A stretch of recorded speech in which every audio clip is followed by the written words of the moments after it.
Most people were taught to follow the rules with money. Save it, spend it, borrow it, pay interest, hope retirement works out. But what if the rules were written by the very system keeping you stuck? Welcome to Cashflow Legendz, the show where we challenge conventional financial thinking, expose the hidden leaks in your cash flow, and help families and business owners build more control, certainty, and legacy. This show is for educational purposes only, not financial, tax, or legal advice. Hosted by Nate, Brandon, and Brock. Money, cash flow, legacy. Break the rules. Build your legend. Welcome to Cashflow Legendz. We're excited to have Jimmie Jayes here. Brock, I know you and I are always looking for value creators in the world, and I know we have one here today with Jimmie, and he's going to be talking about mentor family. But Jimmie, for somebody that's new, what are you really trying to get people to understand or help people understand through Fig and Eagle, which I have been a proud member and part of? And, we're going to be talking about the 4 C's framework today, but you start us out on what the goal and the purpose and the drive behind Fig and Eagle is. Yeah, I would say that there is a war on family, and we are on a mission to take back the family. And there are 4 forces that are absolutely crushing right now, that are working day and night, 24 hours against us as parents. And we have different challenges, whether you're a parent, grandparent, whether you've got young kids, teens, kids with special needs, doesn't matter. We have these different circumstances than we've ever had before that are working kind of behind the scenes. And we think that, something's wrong with our kids or something's wrong with us. And really, it's just these 4 forces that are grinding on us. And so we're on a mission to take back the family. And I'm so excited to be here talking to you guys today. A little context for our relationship. Brock and Jimmie and I all have the privilege of operating in some similar circles of people. And there's a central theme, because I saw Brock's head nodding, that our core values or foundational principles that work are important to understand, whether it comes to parenting, our money principles, how we run a business. And the quicker we begin to realize those things are at play, I don't want to say it's a cheat code, but it's an awareness that, this is what I've been missing. And we'll come from the family angle today a lot. But Brock, I'm so glad we have you here, because Brock is in the beginning stages of starting, he's about to be married. Brock, remind me the date. October 3rd. October 3rd. And then I'm sure from there, the conversation of children and family raising and all that will come into play at some point with Addison. So, Jimmie, this will be perfect for him, because, man, if you and I could have had this framework for our families when we started, I know we've talked about this a bunch, I feel like I'd have been light years ahead, which would then allowed me to bring value to others that I care about more quickly. So we're going to be talking about several things today, but Jimmie, you wanted to focus on 1 C today, since we only have, a certain amount of time. Which C did you want to focus on, and why is it so important for today? Yeah, we'll talk about courage a little bit today. I love what you said about Brock, and I think really there's something called trim tabs that we'll talk about today. When you understand trim tabs, you get an insane amount of leverage in a good way inside of your life. And all the stuff that we're talking about, they're not parenting principles, they're people principles. And so everything that we're going to talk about today applies across the board. In fact, we have an elite program where we work with businesses. And in family, we talk about roots and wings in the family. And in a business context, when we go in and we'll train an entire staff about the same concept of roots and wings. And in a business context, before we're going to spend most of our time on family, but for 1 second, the business context of this is, if you, raise up a company and you don't give people wings, what happens is they don't know how to solve problems. They get entitlement. They're solving the wrong things. They think in terms of time and effort, not the value that they create for the business. And so we want to have staff members that are thinking about solving bigger and bigger problems, that are thinking about how can I create value. And I don't know if either of you saw the Anthropic article that came out a couple of weeks ago about AI. But AI just went from being something you chat with to something that has AI agents, and the world of getting paid for tasks is gone. That's not going to exist anymore. And if our kids are thinking about time and effort and tasks versus thinking about how do I solve a bigger and bigger problem, they're going to be left behind. Mm-hmm. Then on the wing side, the root side of things, we got to make sure that we have a company culture, that we have values, and that we have, the right types of people. And I remember John Maxwell once saying, hey, when it comes to giving our staff wings or investing in them, like what happens if we invest all this money into our staff and we train them and we give them leadership and great stuff, and then they just leave? And John Maxwell thinks for a second, the way he always does. And he says, what if we don't grow them and they stay? I love that. Just such a great frame. So regardless of what frame you're looking at this today, all the stuff that I talk about, just say, man, where are there business things that I'm not doing in my family, and where are there family things that I'm not doing in my business, and just think through this lens of roots and wings across, all aspects of your life. Wow, I really like that, Brock. I saw your head nodding. So go ahead, and what jumped out to you there, Jimmie? I personally heard John Maxwell say that if you know who Caleb Williams is. That's who introduced us. Caleb Williams and I went and played Pebble Beach with John Maxwell last year. And I heard him talk about that very thing. And some of his employees talk about the fact that he's said that to them. And that's why he's no longer the actual CEO or anything of John Maxwell Leadership, and why they're raising people up. And so I 100% agree with you, and have seen that firsthand from John Maxwell, to talk about the fact of what happens if we invest in all these people and they get up and leave, but at the same rate, what happens if we don't invest in them and they stay? Both may hurt you, but the one in which they probably get up and leave is probably 10 times better, because they're going to leave it better than they found it. And Brock didn't even know that there would be a connection later on about leave it better than you found it, from an example Jimmie and I were talking about. So we'll come to that in a little while. But Jimmie, there's so much good content here. I'm going to frame it like this and pass it back to you on the C you're going to focus on, and kind of what comes from that, and how you guys operate Fig and Eagle right now, that I've gotten to experience and others have too. When you talk about taking back the family, one thing that I'm most excited about, that has been a real part of Nate and I's mission and clarity and ULC and our conversations with Brock and Cashflow Legendz, is this reality that trying to separate business from family, trying to separate faith from finances, is really idiotic. I'm talking to myself, but you can't have something that's a part of who you are and go, I'm going to keep it over here in this box, and it's not going to affect this other thing. Right. And so I love the point of you guys talking about taking back the family, and how, truthfully, Jimmie, that's propelled me and my thinking and all the people I've been around to go, quit trying to separate this. How does it work together? Like Tim Tebow said when y'all had him as a guest on, I don't think about balance. I think about tension. And tension strengthens and stabilizes. So start us wherever you want. You do this all the time. I mean, we're probably going to be like it's your podcast and not ours anyway, because you're familiar with leading. But where do you want to start? Yeah, I think a really great lead in, based on the audience of this podcast and the work that you do. We talked a little bit about Caleb Williams. I actually met my business partner and mentor, and I don't use that word lightly, Scott Donnell. He was speaking on a stage of Caleb Williams, and I remember distinctly sitting in the crowd, taking notes, and a question that he asked the group, and everybody there was there for one form or another of insurance or financial services.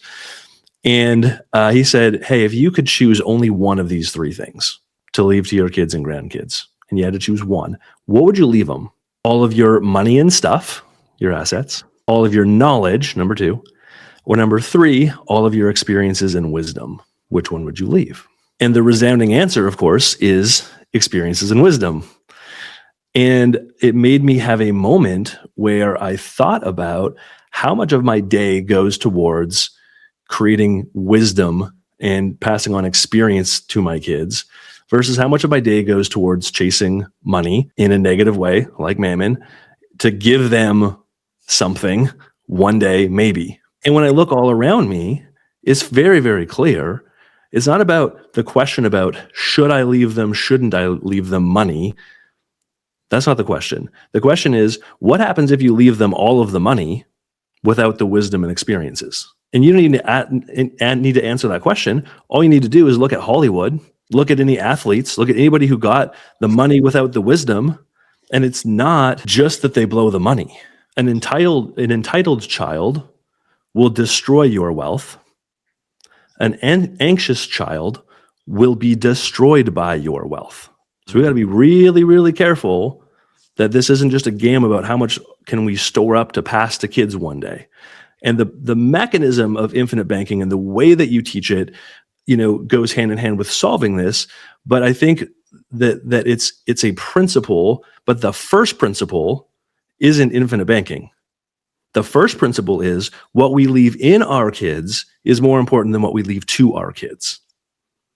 And once you nail that, then everything else comes into line. Jimmie, there's a great connection here with Brock and his story, what you just said, Nate and our story, and what brought us. We're all in agreement of what you just said, that infinite banking is definitely a thing to do that's tied to principles that are foundational. Brock had the privilege of being around all of these principles for a long time and being raised by them indirectly or directly. But Brock still chose, and Brock, I'll let you tell that story, but I know you chose to get involved. Your dad invited you along. So I saw you nodding your head a lot there. Touch on what Jimmie just said there, and we'll keep going on how that connects with all of our stories.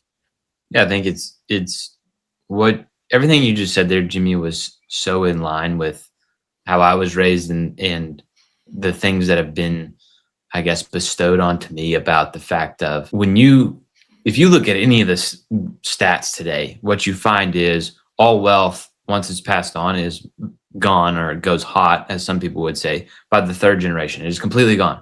And I've actually met someone who is the, I believe he's either the great grandson or the grandson of one of the wealthiest families in all of America, and he started with zero, because by the time it got to him, all that was passed on was money. There was no values, there were no wisdom, there was no anything else.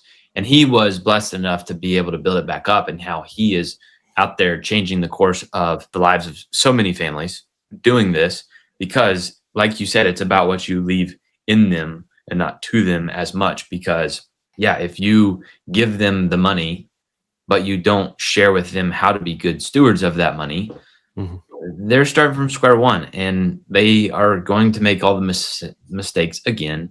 And it's likely that they're going to burn it down, and it might destroy them, as you said, if it's given to, I believe you said, an anxious person. Yeah, Scott has spent probably the last 15 years studying what he calls the top 100 families. And through some of the work that he's done at Apex and things he did for fun runs and things like that for schools, has been able to serve 8 million families in other ventures, which has got him access to meet a lot of great people. Mentor Family was never supposed to be a business. It was literally just him learning from, sometimes living with, some of the best families in the world, so that he could capture that information. And he's great at codifying, is really his skill. And to be able to do that in his own family. And I think when people hear that story, they think that the top successful families are like all of the billionaires. And it's not. Some of them are. His definition of succession, because I think the financial services world has hijacked the word legacy and hijacked the word succession to mean a tax advantage way to pass down assets. That is not succession. Succession is your kids blowing by you in all of the ways that matter, and your grandkids. So when you see generation after generation of 1, 2, 3, 4, 5, generations of kids and grandkids blowing past their parents in the depth of relationship in their marriage, in their relationship with Jesus, in the financial sides of things, in the stewardship and the impact that they're having, that's what he means when he says the top 100 families. And so all the stuff I'm sharing today is not, the Jimmie show or the Scott show. This is just things that we've been able to observe and codify from some of these top 100 families. And our mission is just to get that out to as many other families as we can, because the 4 forces we're going to talk about in a minute, that machine is kicking out families on the wrong side of this thing way faster than Scott and I could ever fix it. So we need to train 10,000 mentor families as quickly as possible who know these principles, so that they can share them first with their family and then with the people that they love the most. I love that. Jimmy, you'll have a framework in Family Mentor that really helps families go through this process of understanding, not just understanding the 4 C's, but understanding what's at work behind the 4 C's, and why, if you really begin to lean into understanding what is so important about them, it's kind of like Nelson Nash said often, there's a seen and the unseen. There's a scene that you're trying to take action on that gets a result. The unseen starts being the things that our kids see that we're leaving in them that takes time. Right. So on the C that you're going to focus on today, where does that really come into play? Share y'all's framework, because what I hope for our listeners is, if they're ever out there, and trust me, all parents are, all families are going, there's got to be something I'm missing. There's got to be something that I haven't been taught. And I can't have to be on this island on my own. That can't be normal.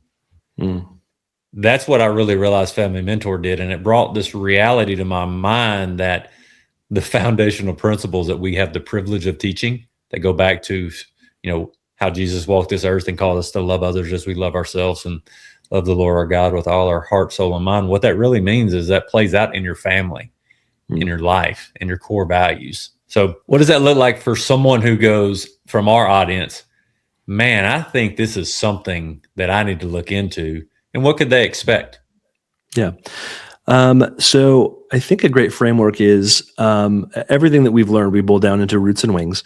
The roots side of things is connection and core values. And we imagine just a tree with deep roots, and that there's also fruit on the tree, which is connection. On the wing side, that is capability and courage. We want our children to have abilities and skills, and we want our children to have virtues. And you might say, well, virtue, you said courage, didn't you say courage? Well, C.S. Lewis has a quote that I love that says, courage is not just one of the virtues, but it is the form of every virtue at its testing point. We got to have courage. And, do not fear, said over and over and over and over and over in the Bible. So that's what everything kind of boils into. And I'll tell you about something called the trim tab in a second, because people say, well, how hard is it to do all of this? And my answer is, well, it depends on how you're going about it. But those 4 C's are the 4 solutions to these 4 forces that are happening. And I'll give you the super quick version of it. There's one force that's called dopamine distortion. Our children have more dopamine hits by the time they're 12 than we did in our entire lives, because of all the bings and dings. It used to be you'd watch a video and it was 9 seconds long before the next clip came on. And now with shows like Cocomelon, it's like 2 seconds long. So from 9 seconds down to 2 seconds. And they put kids in a room with 2 video screens. One has Cocomelon on it. The other one has a giraffe or a mom pouring a cup of coffee. And every time kids look at the other screen, they change out the 2-second clip in their show. So when parents are like, man, my kids just seem addicted, or they seem like they freak out every time, they think they're doing something wrong. And really their dopamine has just been disrupted. And it's not an accident. The currency now is attention. And all the people that used to work in like the casino world, where it was their job to make sure you didn't leave, those people now work in app development. And if your child has an iPad with 100 apps, every one of those apps has 30 developers. And there's thousands of people working full-time to make sure your child doesn't get off. We used to pay money for the video game. Now the video game is free, and the skins and the upgrades and all of that is what you pay for. So the incentive changed to now make sure your kid doesn't leave the thing. So that's dopamine distortion. I could talk forever about it, but that is one force that's happening. It's leaving our kids isolated, and it's leaving them addicted. The second one of the forces is called the anti-family force. And I could, again, go on and on about this one, but what I will say is this. First, they painted family as being incompetent.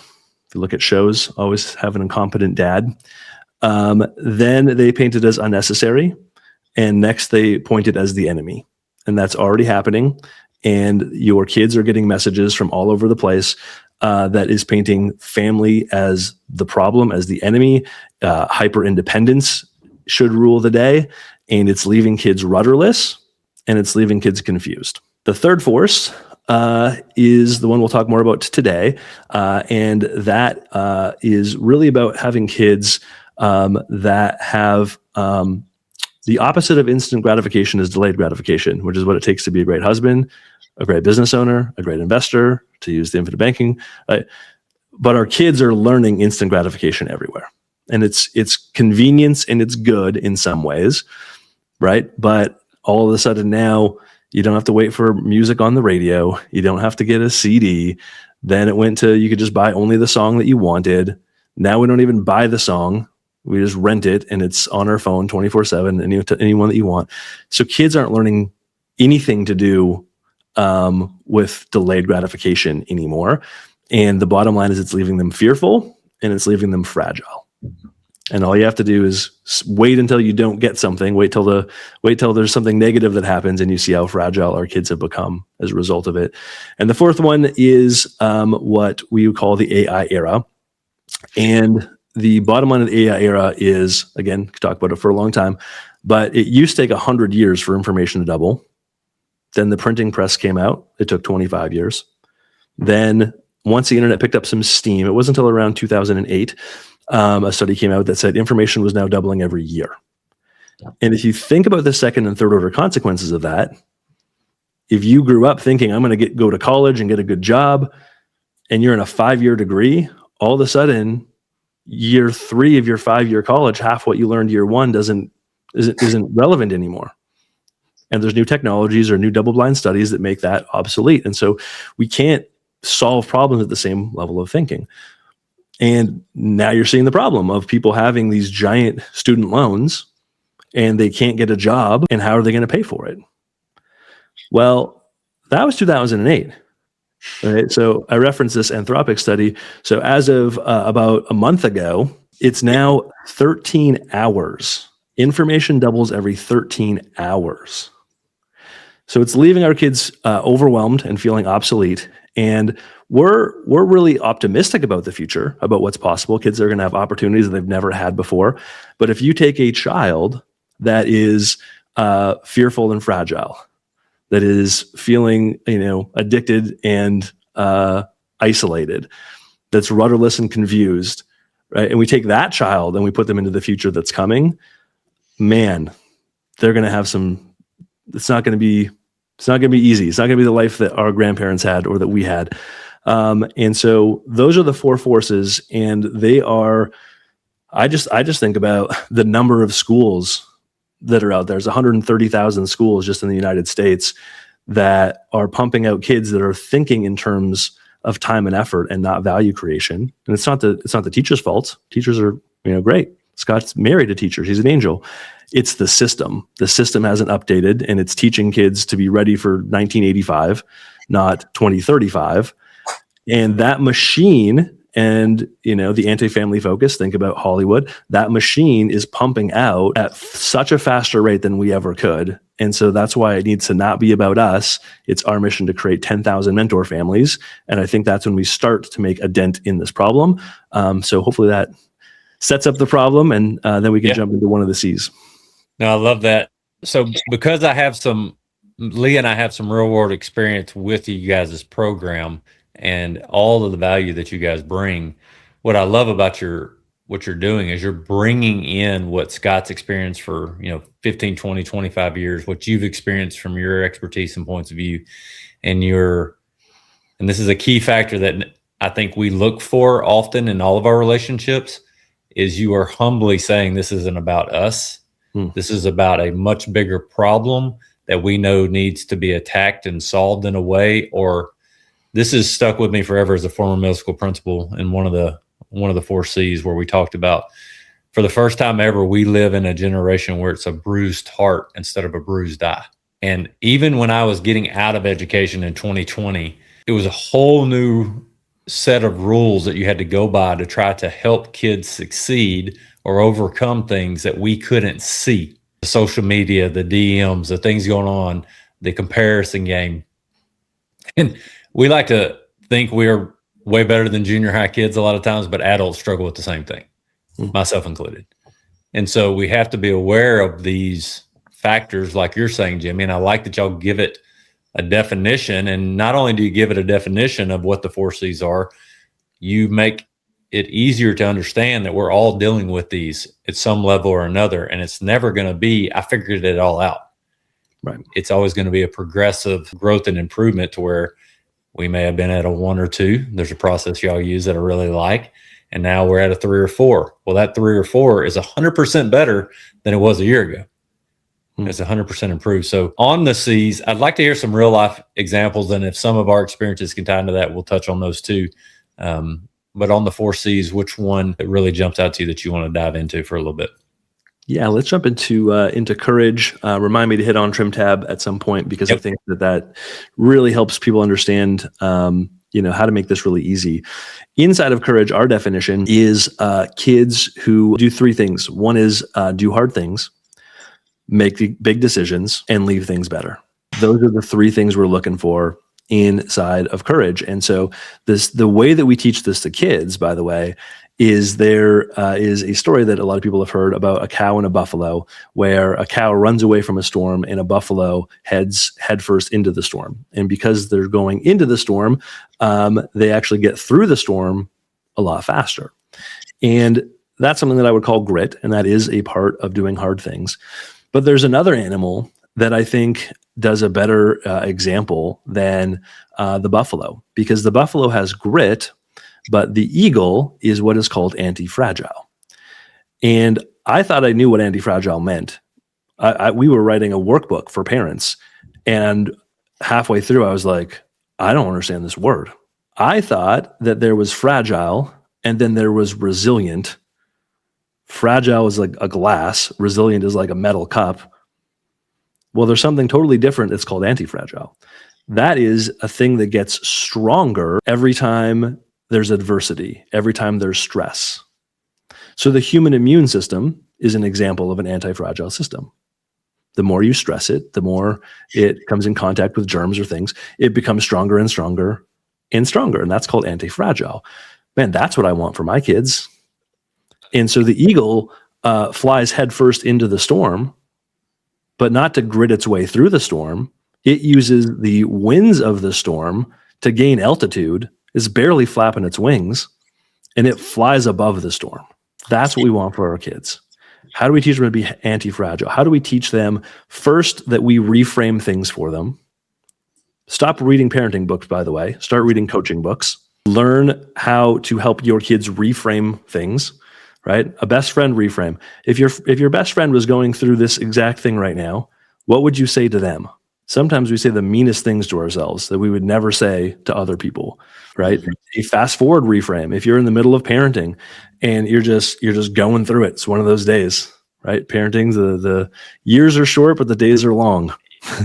If you're in the middle of one of those days, a fast forward reframe that you could do as a parent is say, man, I'm going to pretend I'm 90 and I'm living somewhere and my house is quiet. And let's just say that God that day gave me the gift and said, you can come back to today and you have 5 minutes. How would you experience your children who are in the middle of a meltdown? You just slow down and be like, I'm so glad I'm here with you.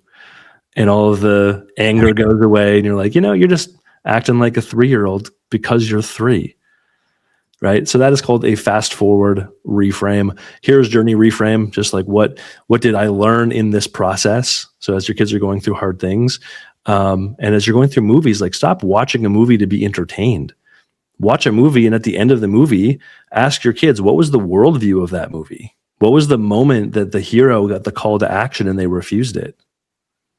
What would have happened if they refused it? What was the bad thing that happened in the movie, and how did that shape them?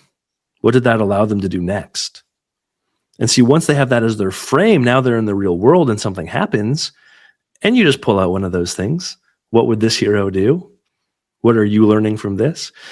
So that's what I would call doing hard things. It's 1/3 of what we would talk about inside of courage.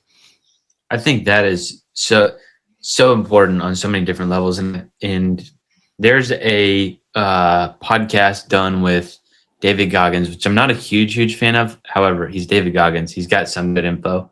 And Dr. Andrew Huberman, I believe. And they talk about the fact that there is a part of the brain that needs you to do hard things. And the more hard things that you do, they get bigger and better. And I think even in my own life, one of the harder things that I ever did was wrestle in middle school and high school.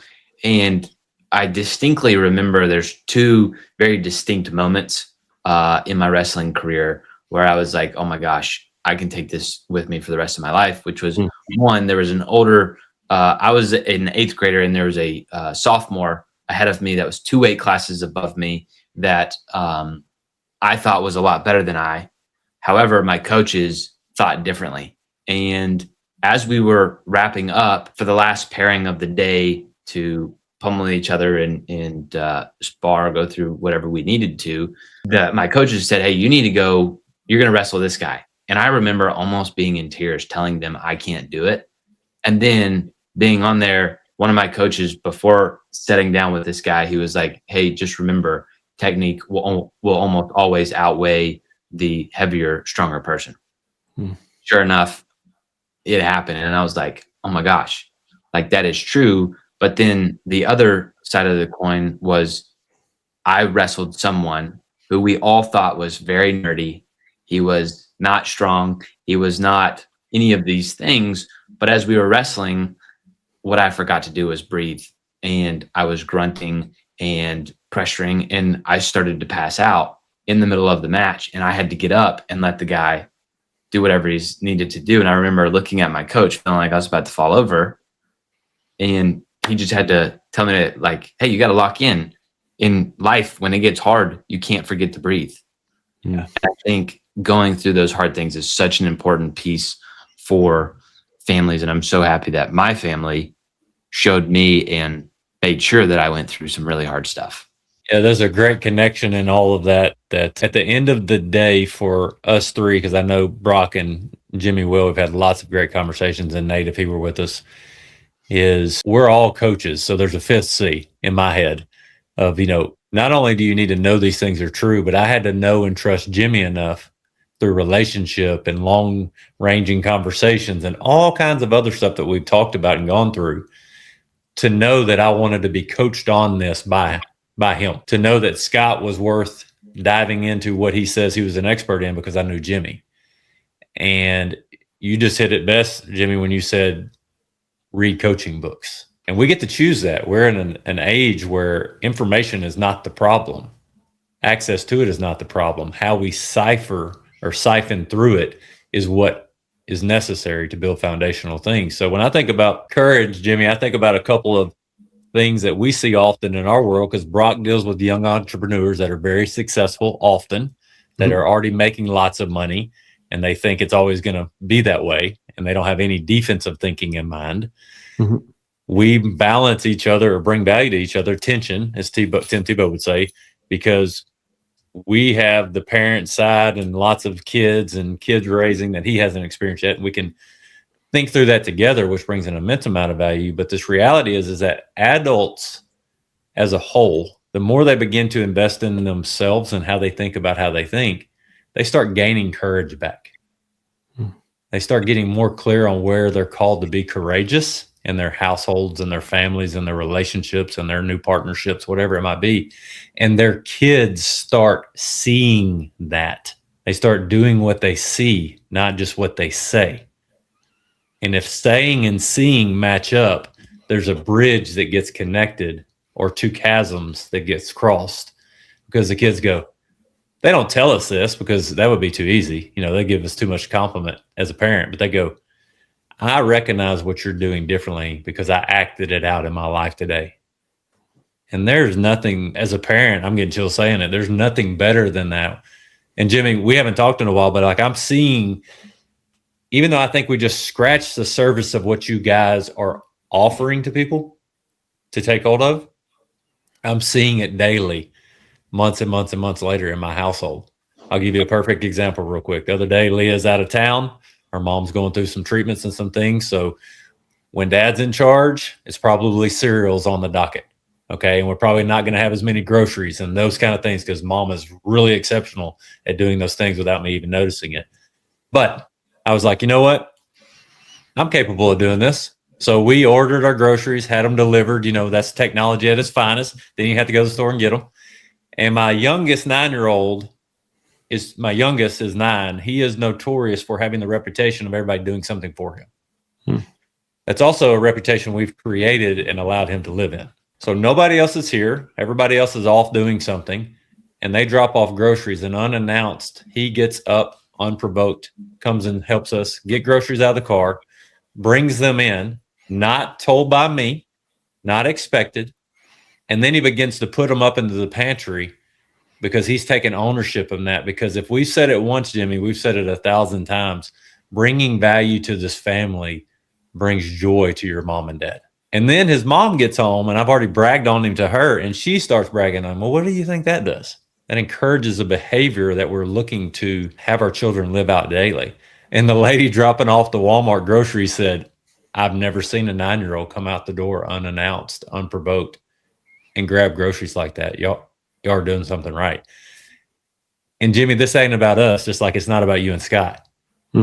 This is about being good stewards of the gift God's given us and our children for the time we have them. And that's a huge responsibility. So the cool part about the courage piece is, as parents, if you're listening to this, dads, if you're listening to this, business owners, if you're listening to this, or if you're all those together, more courage in your life creates more capability and more opportunity to grow in other areas.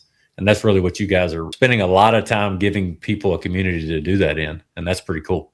Yeah, 100%. And we're talking right now on the wing side of things, right? There's also a whole side of things on the root side of things of connection and core values and correcting to values rather than correcting behaviors.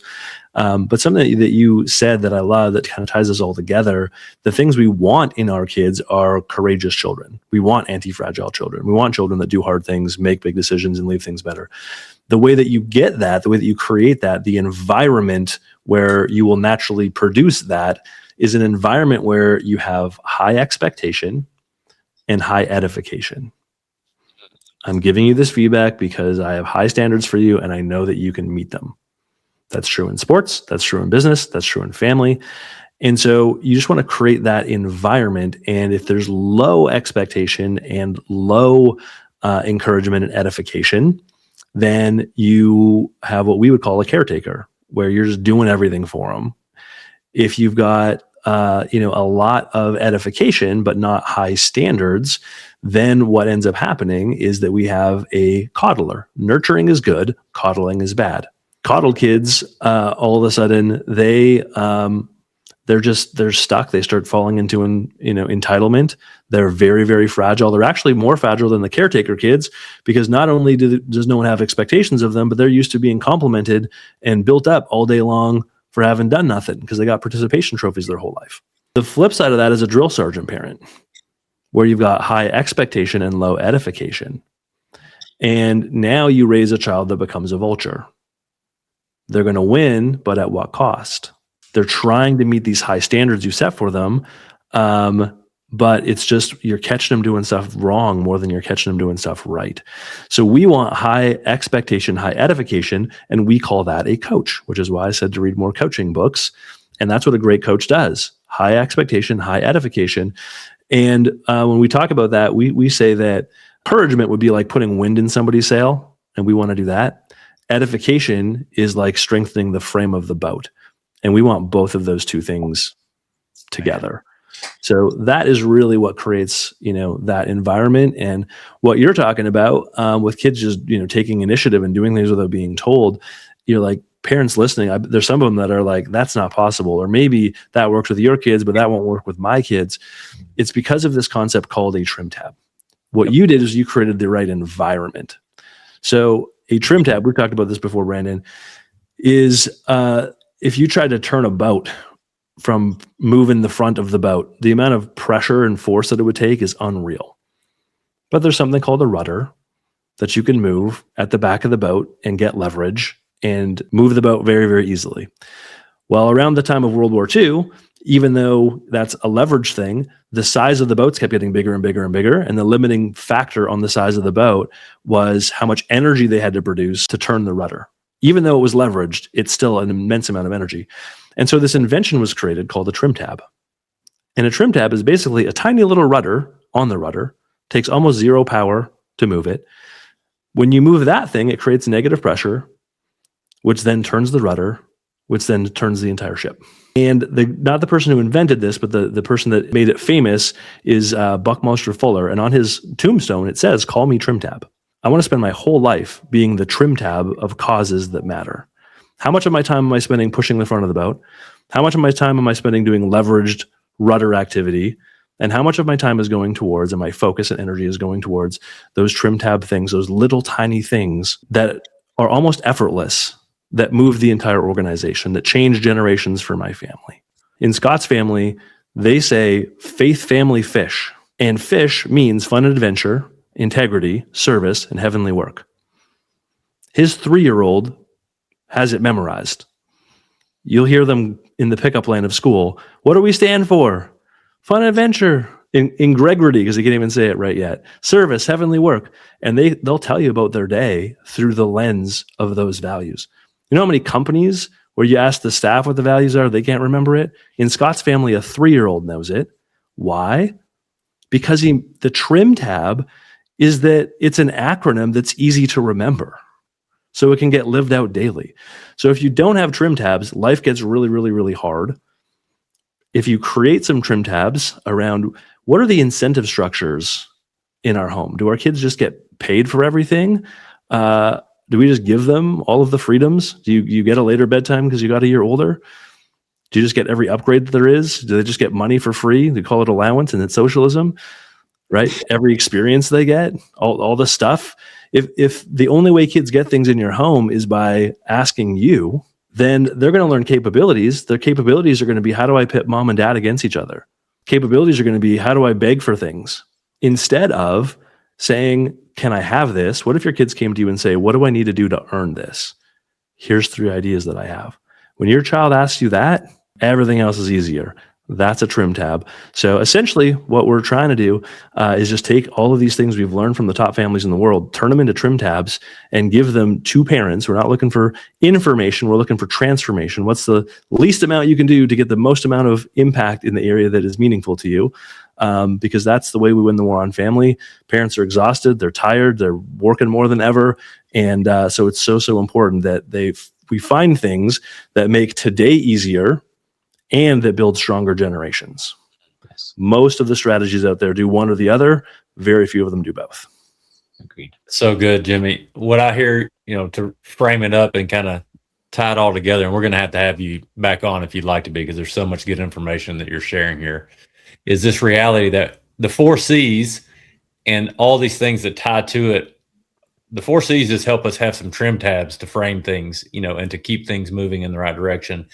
And where leverage starts creating more impact because the framework's there. As the boat gets bigger, it can turn more efficiently because the trim tabs are set and correct. So, here's what I know often for Brock and for Nate and I and all the people that we interact with, whether it's their faith, their family, their fitness, their finances, what they're really needing is, how do I work from the inside out, not from the outside in? But they're solving problems from the outside in instead of slowing down enough to go, what are the problems that have solutions from the inside out? So you don't have to stay stuck here. There are ways to get access to coaches and to mindsets and to behavior that start pushing you along. And Jimmie, we could have a whole episode. I don't even think I scratched the surface of what you guys are offering that I could apply in my life, but I took what I could, when I could, where I could. Lee and I began to apply it.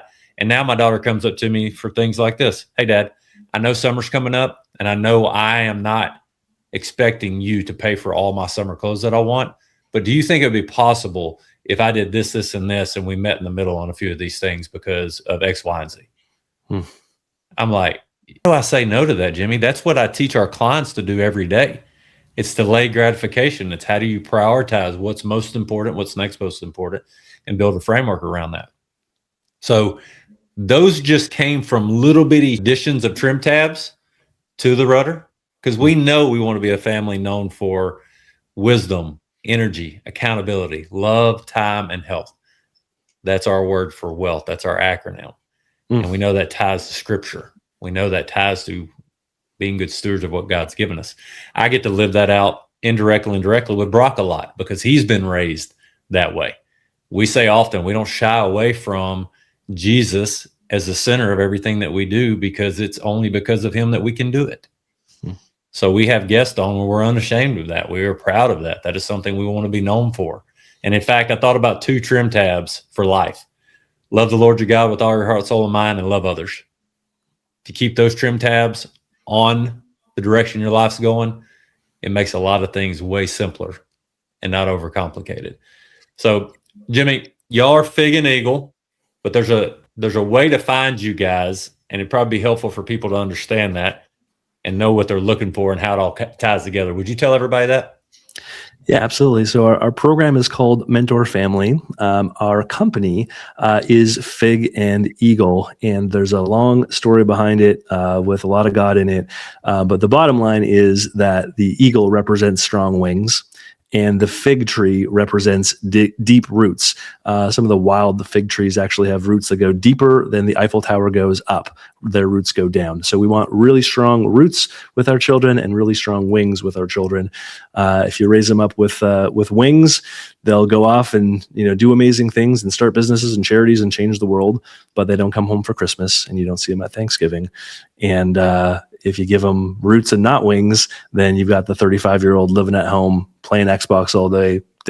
And it's not about a judgment on them. It's that they have never had a chance to practice on $5 problems, and now they have $5,000 problems, and it's paralyzing. So we want kids with both roots and wings. So Fig and Eagle, roots and wings. So figandeagle.com is where you can go. There's a case study there with some of the top 100 families and some really tactical things you can do, whether you've got kids or teens or kids with special needs. And it doesn't matter if you're a parent, a grandparent, all of the principles, again, they're life principles, people principles. And so that's where you can go to get a free download. We also do trainings all of the time. We've got one coming up on the AI era. We barely talked about that today, but kids need massively different skills. And it's not about learning a different AI tool. And it's not about, finding which college I should go to for which job is going to be here in 5 years. It's a bigger problem. It's a deeper problem. Our kids need to figure out how to live in a hyper adaptable world. That's the skill that they're going to have to learn, and they're going to have to learn how to add value. And if they do that, then no matter what changes come their way, they're going to be in great position. That's the trim tab. So you can find all of that there. And again, we're on a mission to take back the family. We can't do it without you. We need 10,000 Brandons. When you say that we're not there, we don't have it all, bro, you are going in such an amazing direction. I love what your family's doing. And it's only been a few months for you. Yeah. I wish I learned this stuff 10 years ago. Yeah. But the best time to plant a tree was 10 years ago, and the next best time is right now. So I love what you're doing and the impact that you're making and the impact the show is making. And we just want more families like you that apply this to their family and then share the message with other families that they love around them, because that's the call of every great family is to do that. So thanks for having me here, man. It's been so good, Brock and Brandon, talking with you guys. It's been a blast. I'm going to end this with this: anti-fragile families, businesses, mindsets, behaviors, relationships don't happen by accident. They happen by taking action, and they're built on purpose.